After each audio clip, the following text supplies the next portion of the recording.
Salut tout le monde, j'espère que vous allez bien. Ça va être une vidéo consacrée à la situation très tendue entre Erik ten Hag et certaines stars du vestiaire mancunien, et notamment Cristiano Ronaldo. L'entraîneur de Manchester United a été questionné sur le comportement de certains de ses joueurs qui ont choisi de quitter le stade d'Old Trafford avant la fin du match et sa réaction n'est clairement pas pacifique. Il a eu un message à faire passer et il n'a pas été langue de bois, sa réaction va être très intéressante à décortiquer. En parallèle, on a le roi du mercato Fabrizio Romano qui annonce qu'il va falloir faire très attention au mercato de Ronaldo, car ça risque de bouger très prochainement.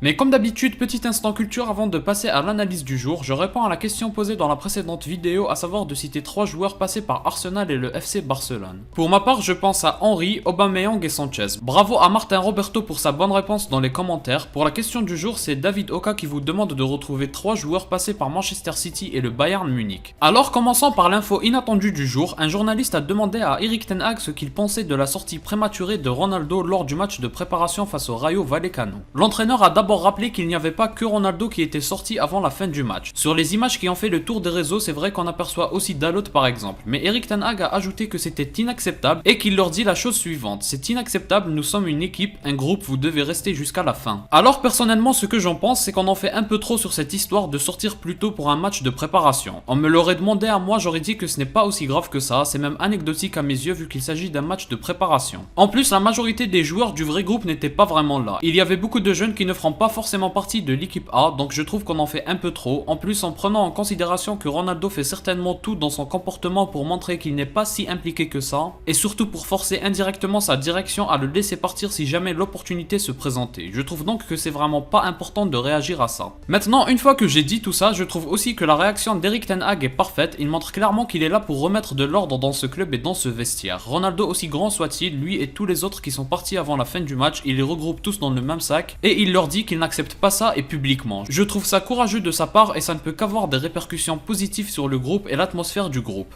Le respect que tous les joueurs auront pour cet entraîneur sera grand vu qu'il place le groupe au-dessus de Ronaldo et des autres stars. Tout ça est positif sans pour autant que ce ne soit grave. Erik ten Hag lui-même le dit calmement, il essaye d'installer une bonne atmosphère dans l'équipe et de concerner tout le monde. Non, franchement, personnellement je le trouve cohérent, il dit du bien de Ronaldo mais quand il faut montrer que c'est l'entraîneur et non pas les joueurs qui décident, il est là pour le montrer aussi et je trouve ça parfait de sa part. Mais je rappelle également que ça n'a rien de grave tout ça, il faut rappeler que ça reste qu'un match de préparation et que Ronaldo fait tout pour partir. Ça n'a rien d'étonnant que les choses se passent de la sorte, des désaccords il y en aura, Manchester United est un grand club, Ronaldo est un joueur qui fait parler et vendre, pas étonnant que le moindre désaccord prenne une très grande ampleur. Mais en réalité ça n'a rien de grave, j'en suis sûr à 100%. Passons maintenant à l'autre info sur CR7 qui concerne le mercato. On a Fabrizio Romano, pour ceux qui ne le connaissent pas, sachez qu'il a quasiment toutes les infos mercato. Bref, il annonce qu'il va falloir faire très attention à la situation de Ronaldo parce que son agent Jorge Mendes met en place la même stratégie que l'an dernier avec la Juve. Bien que cette fois-ci ça va être très compliqué pour trouver à Ronaldo un club qui correspondrait à ses attentes. Cette information vient compléter l'info que je vous donnais dans ma précédente vidéo comme quoi Ronaldo va faire en sorte de trouver un autre club avant le premier match de Manchester United. Maintenant, est-ce que c'est vraiment réaliste? Moi je vous ai déjà donné mon avis, je pense qu'à moins que Chelsea panique et ne trouve rien à la hauteur de ce que peut apporter CR7, j'ai du mal à le voir aller dans un autre club. Pour moi, il restera à Manchester United.